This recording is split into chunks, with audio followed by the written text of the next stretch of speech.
We drew inspiration for our media product narrative from three films, which were Mean Girls, The Roommate, and The Perfect Guy.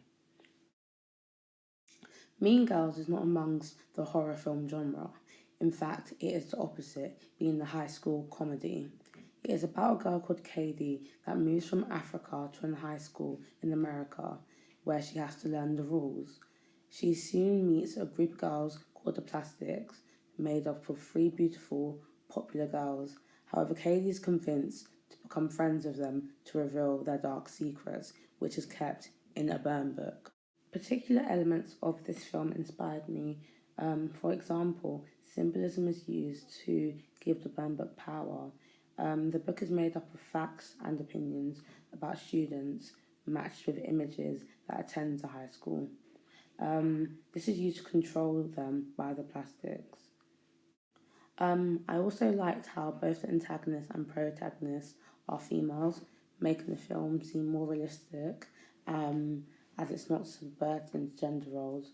I incorporated these ideas in my media products, however, I altered them slightly. We used a complete opposite idea of the burn book. Instead of writing mean things, we wrote compliments about the girls, making room for our characters' obsessive admiration to become envious. We also drew inspiration for our film plot from the film The Perfect Guy.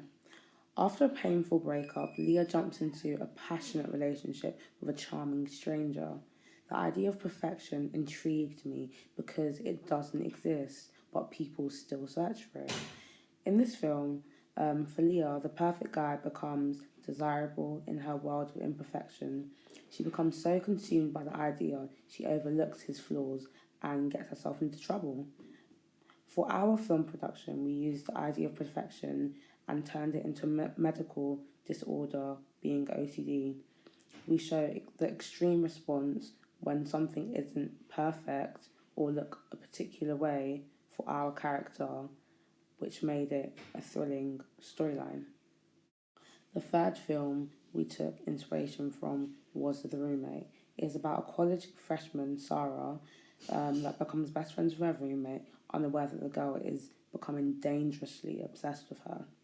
I liked how Rebecca's personality suddenly shifts from normal to abnormal, and the audience is made aware of this. For example, the lighting becomes dimmer, reflecting the dark side that is about to be shown to us. The idea that someone closest to you is able to become someone you no longer recognize is the scariest concept of this film. I decided to create a character that has an obsessive personality masked with normality because it is unexpected and has the potential to scare my audience by keeping them on edge all the time. By combining all these ideas, I was able to make an interesting and unique film plot for my trailer. This was very effective as it engaged my target audience more.